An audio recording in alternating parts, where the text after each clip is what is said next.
America के Yemen पर फजाई हमले, मुतअद्दिद शहीद। अमेरिका की जानिब से यमन पर किए गए फजाई हमलों के नतीजे में 2 अफराद शहीद जबकि 9 जख्मी हो गए। बैनुल-अक़वामी खबर रसां इदारे की रिपोर्ट के मुताबिक अमेरिका के लड़ाका तैयारों ने यमन के शहर सादा पर हमले किए हैं, जिसके बायस जानी नुकसान हुआ है।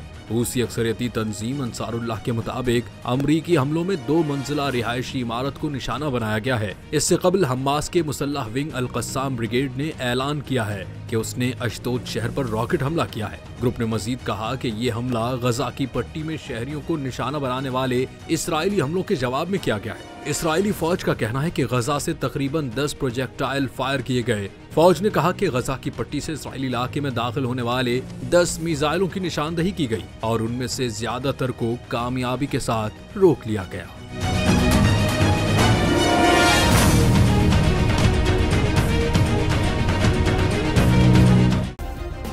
सब्सक्राइब करें और बेल दबाएं ताकि कोई खबर रह न जाए।